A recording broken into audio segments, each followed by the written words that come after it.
Welcome to another Checiegirl Creations DIY video. So today I will be making some backgrounds using my Gelli print, and I've recently done another Gelli printing video, so I'll link that in an icon in the top right hand corner. So I'm using some scrap cardboard from packaging and some paper to roll off my brayer as well, and I'm using a selection of like neutral colors. So I'll be using, I can't remember what that small one is, like a kind of cream, that's yellow ochre you're seeing me put on there, and that's a sap green. I'll also be using some blues and purples in a bit. And this is all for preparation of making some Father's Day cards. And if you follow me on my social media accounts, you'll see that I've already made them. And if you would like to see all the behind the scenes, please do follow me on Instagram, like my Facebook page, and follow my Facebook group. That's where you'll find all the behind the scenes. So I'm just using a cool yellow there. I think it's a lemon yellow that I'm using there. And you can see me just braying off that paint there on that scrap piece of paper. And I'm just making sure to get those edges since the cardboard is bigger than the Gelli plate, which is 8 by 10, I believe. So yes, these prints were mostly for like a kind of patchwork design I wanted to do for the card, and it did turn out really well. I will have pictures of the cards at the end. Very silly of me, forgot to take some photos of the background, some very good photos at the end. I just kind of got really excited and started cutting it up and making cards. That's some like cerulean blue or something like that I'm using there.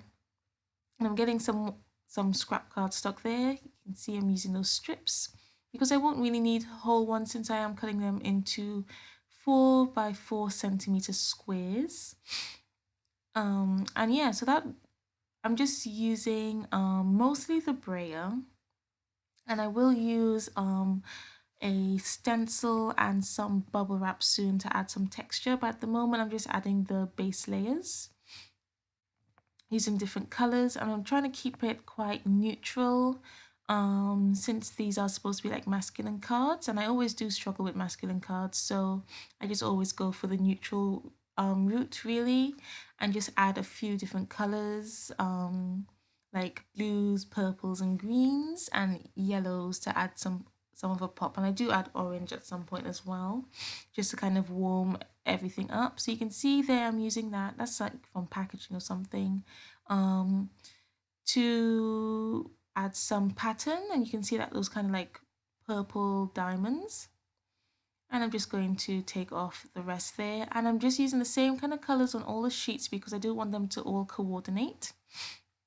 And you'll see here, and if you're new to Gelli printing, it's just all about adding layers. The first layers never really look that nice, but the more layers you add, the better it looks. So at the moment I'm using this bubble wrap, and I'm pressing it onto the Gelli plate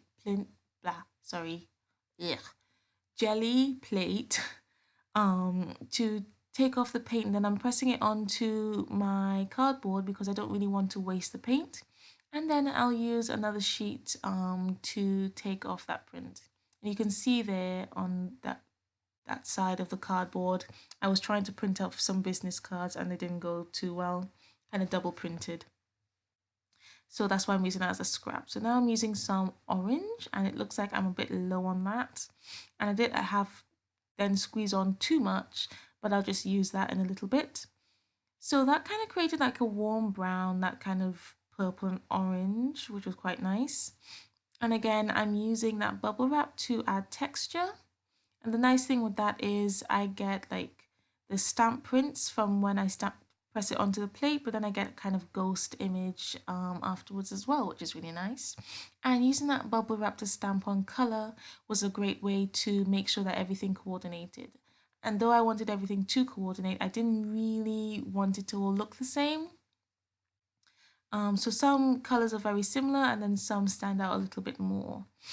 So now I'm putting on some more orange there.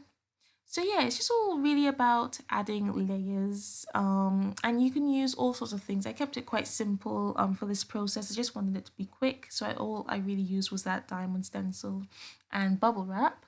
but you can use all sorts of things. You can see there's quite a few stencils there that I actually decided not to use that time. And you can also use things like stamps. I do like using foam stamps as well to add some pattern. You can like scrape in pattern with like these kind of, ooh, I'm not sure what you call them now, like catalyst tools, I think, like mark making tools. You can scrape in patterns.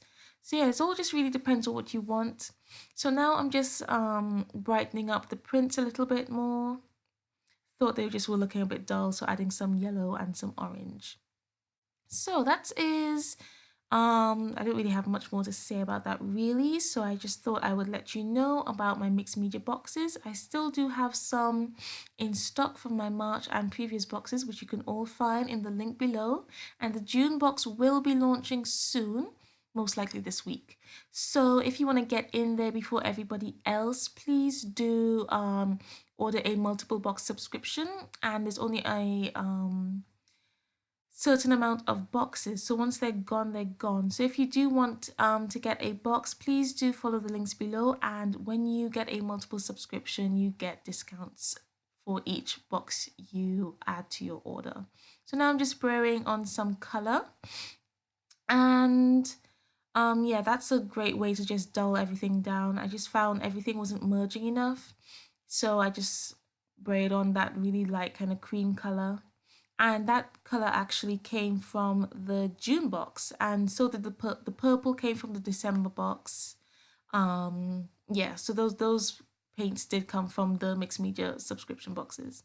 So you can see there I'm using white paint to take off any of the excess color, using some scrap pieces of paper, just kind of spraying that on and taking that off.